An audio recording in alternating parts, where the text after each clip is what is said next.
Have you ever felt that twist in your stomach when someone else gets what you wanted? Maybe it's a partner spending time with someone new, a friend who just got a promotion, or even a stranger flaunting their perfect vacation on social media. That strange mix of insecurity, longing, and anger, we call it jealousy. But why do we feel it in the first place? What purpose does it serve, and what does it say about who we are as humans?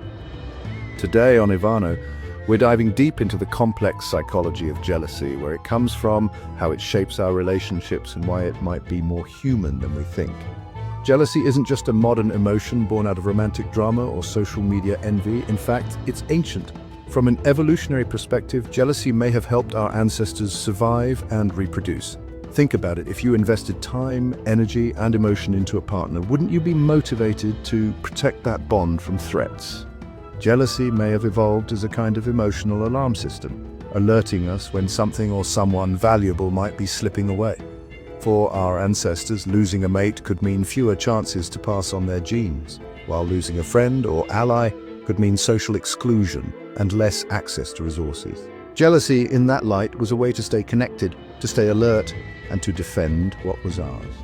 But evolutionary explanations only scratch the surface. In modern life, the triggers for jealousy are far more varied and subtle. It's not just about reproduction or survival anymore. It's about identity, self-worth, and the stories we tell ourselves. Psychologically, jealousy is deeply tied to our sense of self.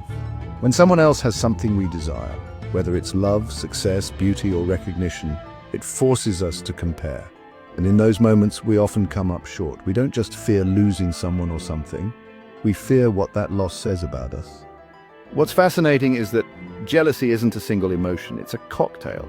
There's fear, of course, the fear of losing someone important. There's sadness, the pain of feeling replaced or overlooked. There's anger, often directed at a rival or even at ourselves. And underneath it all, there's shame, a quiet, persistent voice telling us we're lacking. That's why jealousy can feel so overwhelming. It hits multiple emotional centers at once, flooding us with signals that something is wrong even when nothing has actually happened yet. Jealousy also reveals what we value most. It acts like a mirror, reflecting back the things we deeply care about, even if we don't admit it. If you feel jealous of a coworker's promotion, maybe it's not just about the job. It's about recognition, respect, or a sense of progress. If you feel jealous in a relationship, maybe it's not just about the other person's actions. It's about your own need to feel secure, loved, or chosen. In this way, jealousy can actually be a powerful tool for self-awareness. If you're willing to look at it honestly, it can show you your unmet needs, your hidden desires, and your emotional wounds.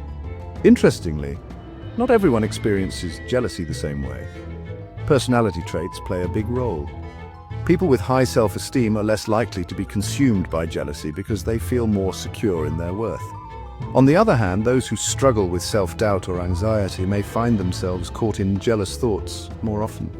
Past experiences also shape how we respond. If you've been betrayed or abandoned before, you may become hypervigilant, interpreting even innocent situations as threats. Your brain is simply trying to protect you, but sometimes it overreacts. And then there's social conditioning. Our culture often fuels jealousy by constantly showing us what we lack. Social media, for example, is a breeding ground for envy and comparison. We see curated highlights of other people's lives and feel like we're missing out. We measure our behind the scenes against their best moments. That's not just jealousy, that's structural emotional manipulation. The systems around us profit from our insecurity, and jealousy becomes a byproduct of that endless comparison loop. But here's the good news. Jealousy doesn't have to control us. Like all emotions, it's a message, not a mandate. It's information about what matters to us, not a verdict on who we are. When we feel jealousy, we have a choice. We can act on it destructively through blame, manipulation, or withdrawal, or we can use it as an invitation to understand ourselves better. What am I really afraid of? What need is going unmet? What value is being threatened? These are questions that can turn jealousy from a source of pain into a source of growth. In relationships, honest communication about jealousy can actually strengthen bonds. When we talk about what we're feeling, not in accusations, but in vulnerability, we open the door to deeper understanding. We show our partners what we care about. We reveal our fears instead of hiding them. That kind of openness builds trust, not resentment. Of course, that's easier said than done. Jealousy can feel shameful, even embarrassing. We're taught to hide it, to pretend we're above it, but the truth is, jealousy is a universal experience. It doesn't make you weak or petty, it makes you human. The more we accept that, the less power jealousy has over us.